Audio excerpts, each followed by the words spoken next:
Hi, I wanted to let you know that I have a brand new, totally free masterclass available, and I'd love if you wanted to check it out.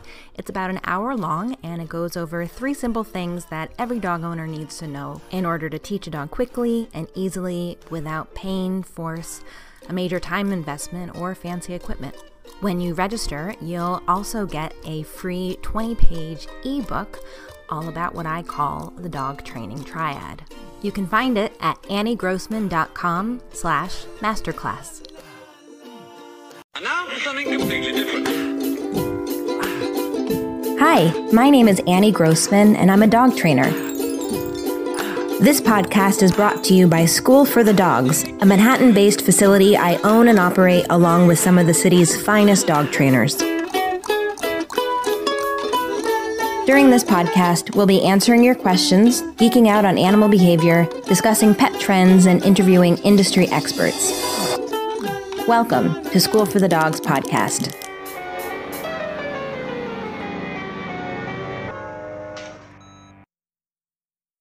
Here is a pretty simple thing that any dog owner can do if their dog is playing with another dog and they're not sure if both the dogs are enjoying themselves.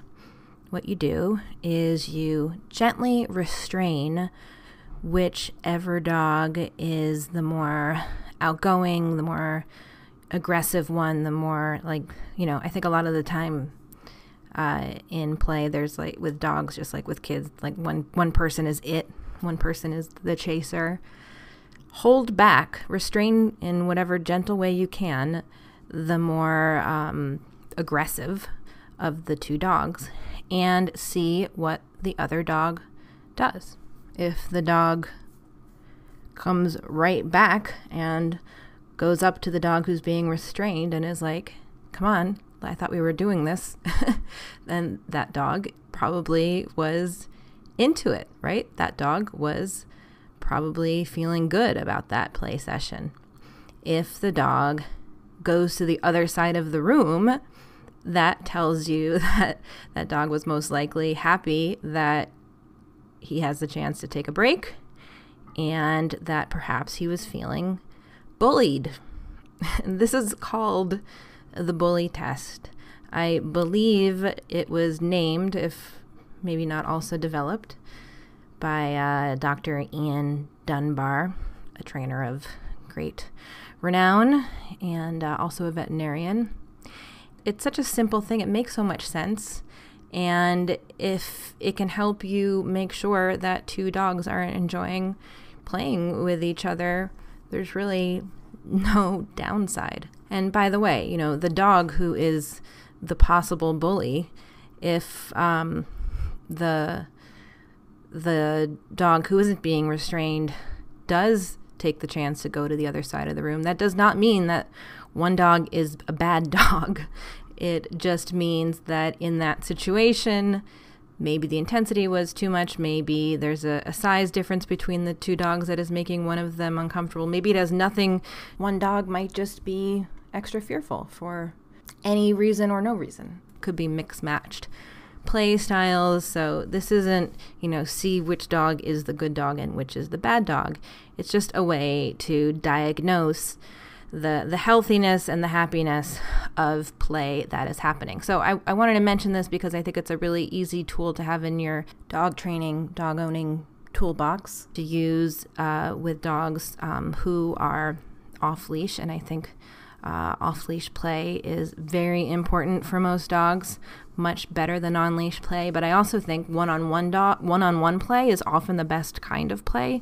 However, this technique could be used in a dog park situation too, or with more dogs.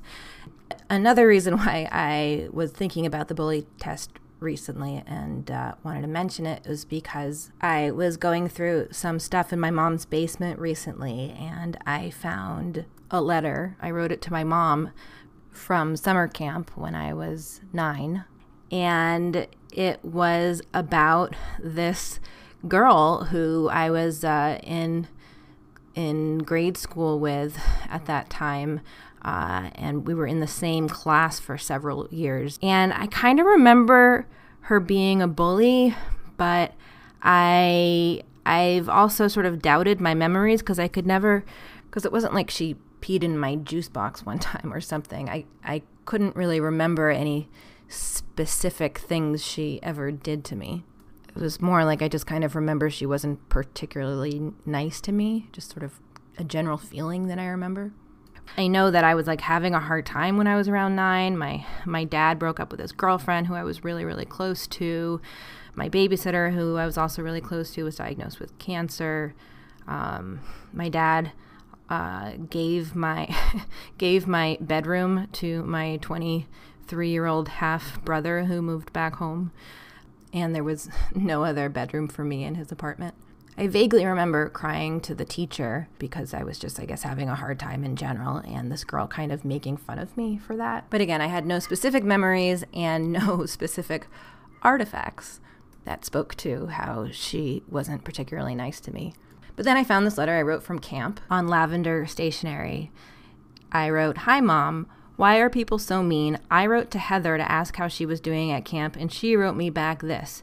Dear Annie, I'm at the infirmary. I have the flu, but it's not that bad. Camp is okay. I have the best bunk, but I'll be happy to go home and go back to school because I miss Megan so much."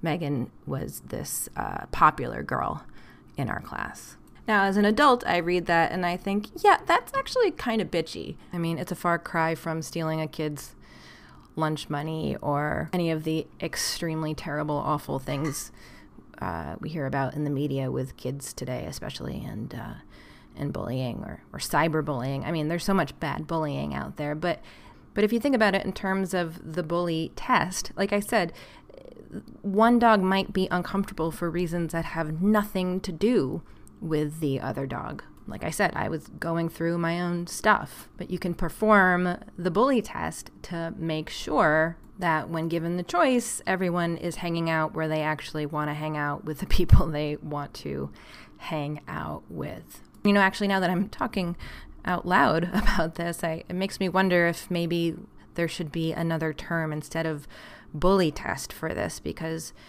calling one of the dogs, it implies that one of the dogs is a bully, where, like I said, it's possible that the bullying dog is being completely polite and appropriate, and it's the other dog that just maybe needs something different in that moment. Then I was thinking how it's kind of weird that I was writing this girl if she really was bullying me in the bully test kind of way, not in the internet troll kind of way.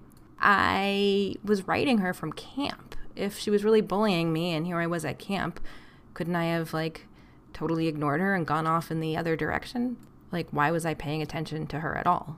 And then I was thinking about it and realized that I must have known that she and I were going to be in the same class the following year. And so I must have, without having the freedom to choose my own environment at that age, without voluntarily being able to say, hey, I actually would like to take space from this person, I was trying to adapt to the situation and remain, have a good relationship with this person that I was going to be forced to be in a classroom with for the following year. Because once we hit high school and I was not in this girl's class, I didn't have to be around her at all. I didn't physically have to be in the same space with her for 7 hours a day, 5 days a week.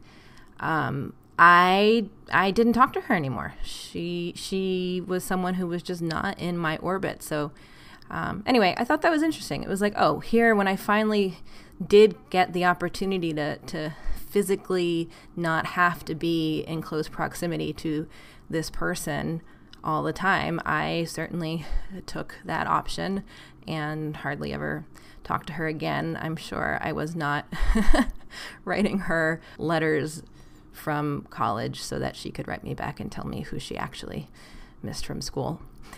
The other reason why I was inspired to talk a little bit about bullying is because I saw a similar thing happen with the election. I think that Donald Trump is the most, he seems like the most bullyingist bully who's ever bullied. And that we've all been bullied by this narcissistic orange man over the last 4 years. And a significant part of the country is taking the opportunity to run in the other direction. So it's interesting how this sort of bit of dog training wisdom is baked into the election process. We can make a choice every 4 years if we want to run in the other direction from the person in charge. Of course, the person or dog who is being restrained so that everyone else can have a choice about whether they want to be in close proximity or not. If that dog or orange person cannot be gently restrained, if that dog can't has no ability to be restrained and is going to turn around and maul your face or wriggle to the point of self-injury or harm himself or whatever, like that dog should probably not be in a play situation to begin with.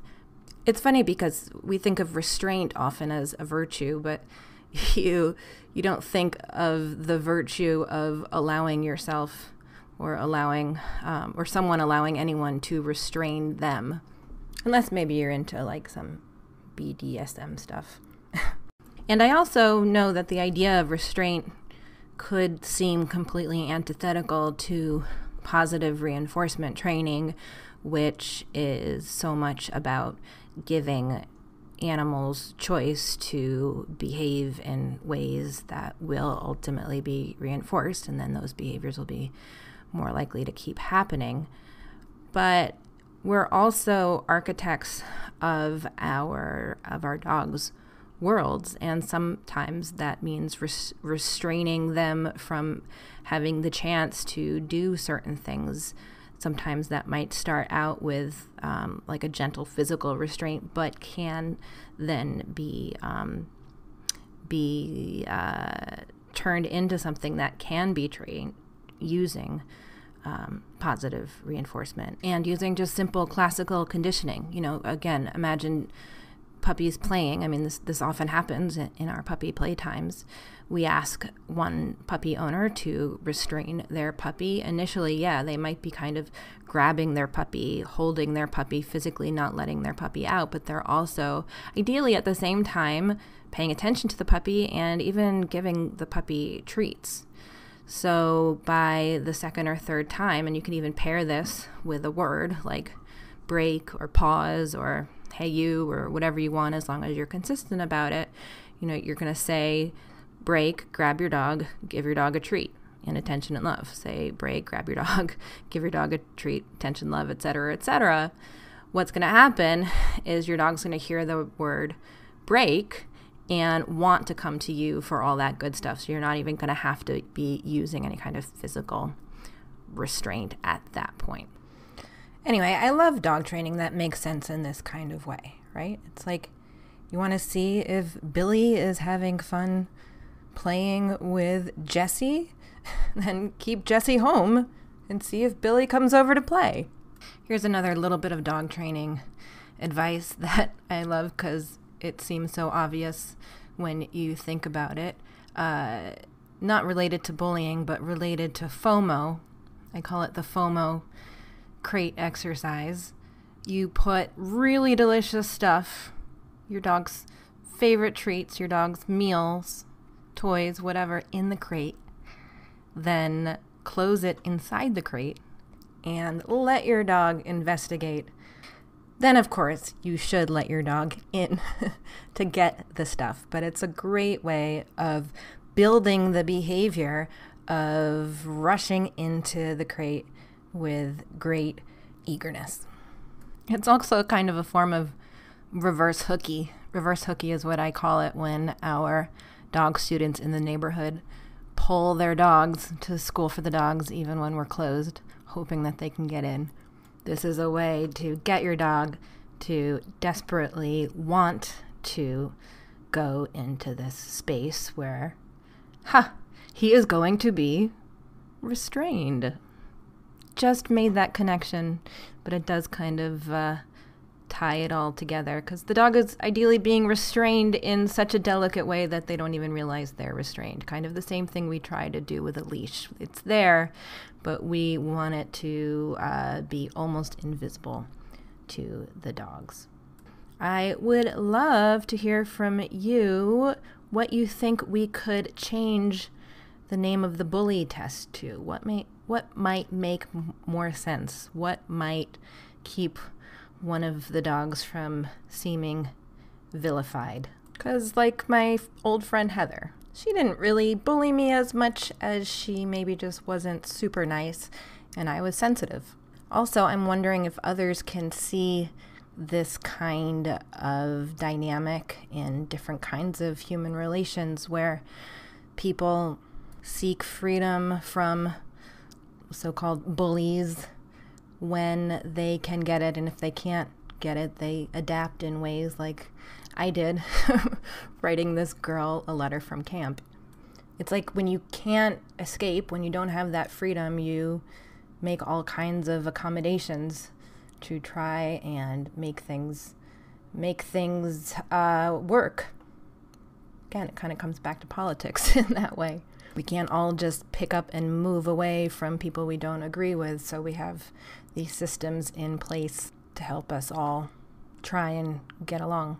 Anyway, I'd love to hear your thoughts, and I'm excited to announce that we are just on the brink of launching this really cool app. It's called School for the Dogs Community app, and it's going to have a section all about the podcast where we can discuss these kinds of things.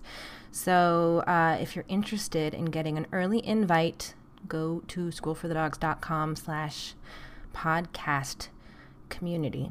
And, I just wanted to end actually by going back to talking about this bully test idea with puppies in particular and little kids in particular. Again, I remember early on in school, first or second grade, there was a girl in my class who was just a kind of difficult girl, not nice to other kids. Again, not a bully, just not nice. And I remember, I think my mom explaining to me that I was just going to have to learn to deal with her day after day, and that it was a lesson on dealing with difficult people because there would be difficult people in the future, and first grade is just like a microcosm of what the rest of your life will be like. That's how I remember interpreting it. I remember feeling like, okay, this is a lesson I need to perfect. But the truth is, as an adult, fortunately, I feel like life isn't really like that. I mean, I do think as you get older and older, you should only be getting better at dealing with difficult people.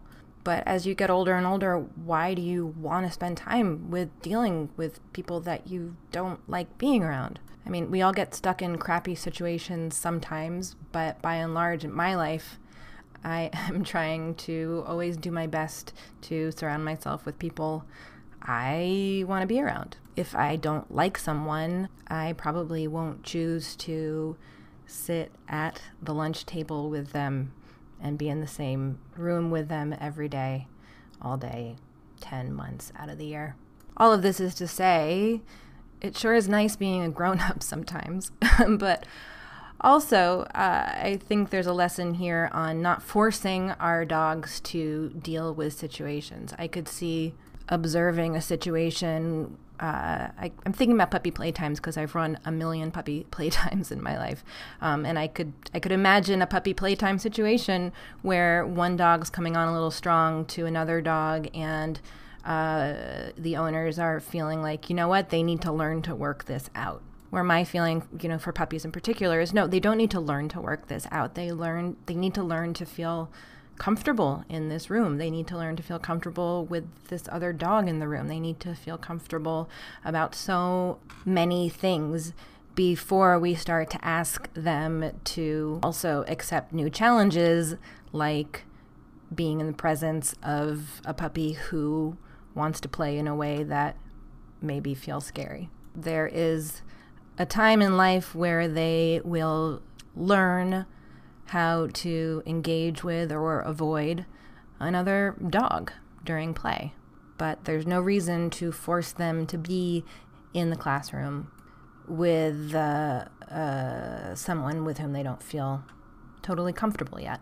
And what I've seen at so many puppy playtimes is once that one dog is held back, that so-called bully dog is held back gently, and the other, perhaps shyer, more sensitive, whatever you want to call it, dog, newer to play, newer to the environment, whatever, once that other puppy gets a chance to sniff around and realize, I'm in this okay place, my humans are here, there's treats, there's toys, once that dog can explore without fear of being jumped on or whatever, he is going to come to the spot where he wants to play with the other dog. Not always, but very, very often.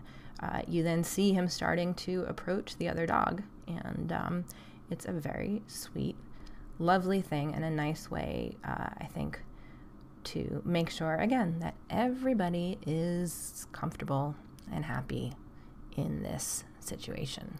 Quick plug, we do host playtimes at School for the Dogs, never more than 4 dogs. We keep them really small because we like it when dogs play one-on-one. Our playtimes are 30 minutes, they're trainer supervised. You can learn more at schoolforthedogs.com/services. We're located in the East Village in New York City.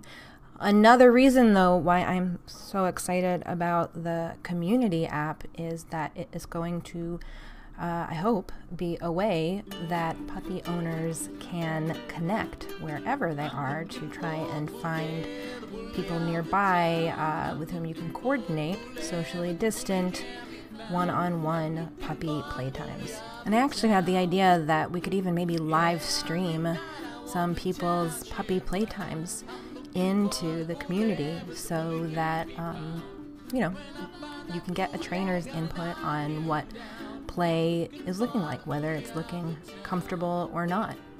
And also, who wouldn't want to just go into the app to watch puppies play? It sounds like a fun time to me. Anyway, again, sign up for an early invite, schoolforthedogs.com/podcast community. Special thanks to Bill and Lizzie, aka Toast Garden, for their sweet tunes. Find them at youtube.com/toastgarden.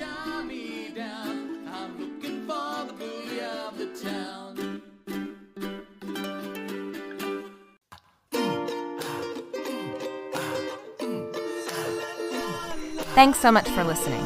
You can support School for the Dogs podcast by subscribing, leaving a 5-star review, telling your friends, and shopping in our online store. Learn more about School for the Dogs and sign up for lots of free training resources on our website, schoolforthedogs.com.